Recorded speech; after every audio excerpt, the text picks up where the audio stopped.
Coming to you from Studios 1162, Vantage Point starts right now.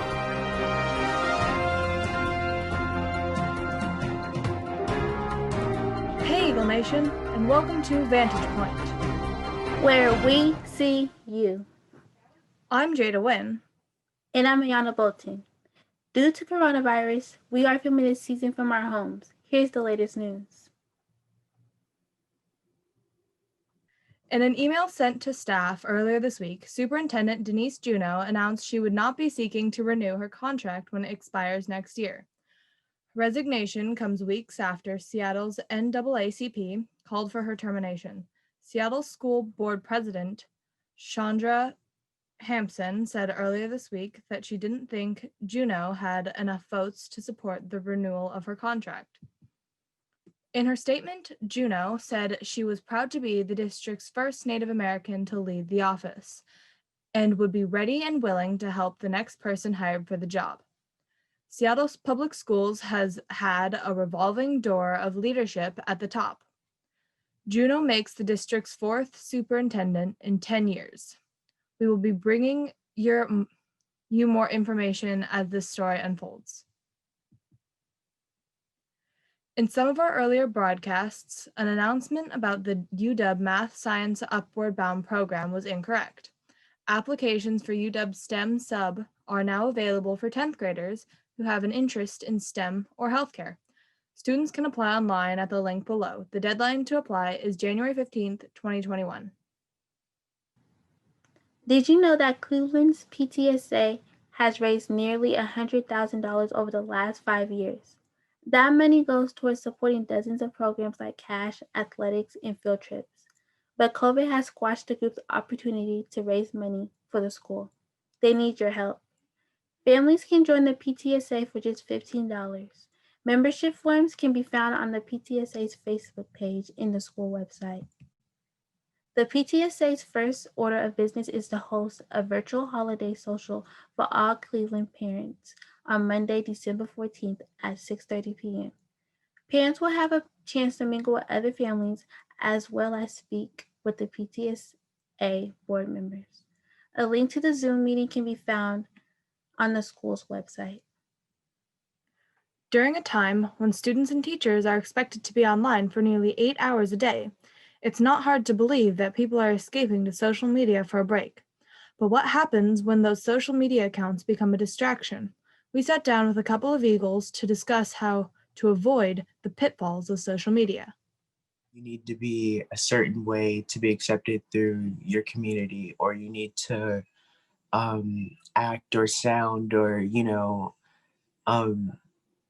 do certain things, to just be accepted. And like, for me, that's kind of just, it really has had an impact on, a negative impact on my mental health this school year, especially because, it's where everyone's isolated and we don't really get to see people like normally. So it honestly just all feels like we're all alone, and social media kind of, makes that feeling like 10 times worse. Like it makes you feel really alone. And that's how it's impacted me.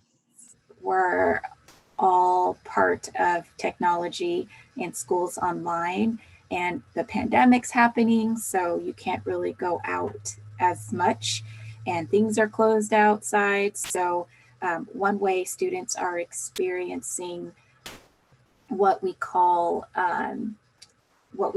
interactions with others is in that social media environment. So I think we could use that as a positive platform, and that I would say that's the case for most students and people using social media. But at the same time, it can really hurt students in ways too, because of lack of knowledge, lack of transparency, lack of developmental skills, and lack of learning. And so when I think of lack of transparency, it's really, really easy to meet someone in, like, let's say a school environment, and you talk to a person physically, you could see their emotions if you say something that would hurt their feelings, right? And you would be impacted in a way because you can feel a feeling or you can empathize with the student. But online, you can't really do that. You're posting a comment and you don't really get that reaction unless others are commenting.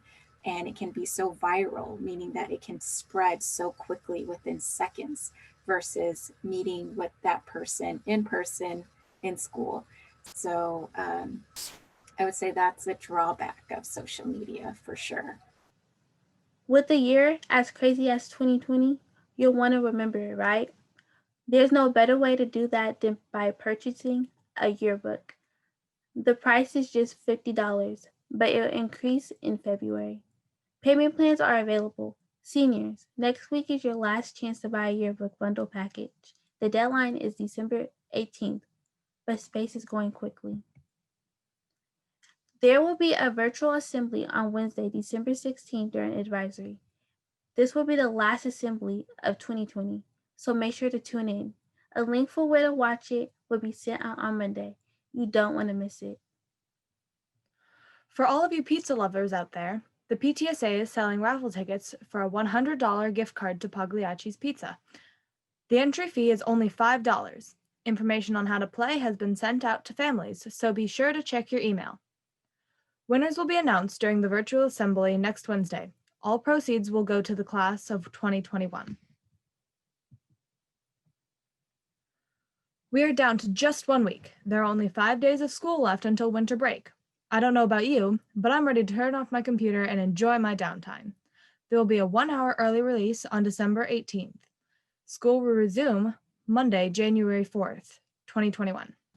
Well, that's it for this episode. It's been a pleasure for us to see you from this vantage point. Until next time, I'm Jada Wynn. And I'm Ayana Bolton. Stay fly, Eagles, and keep soaring on.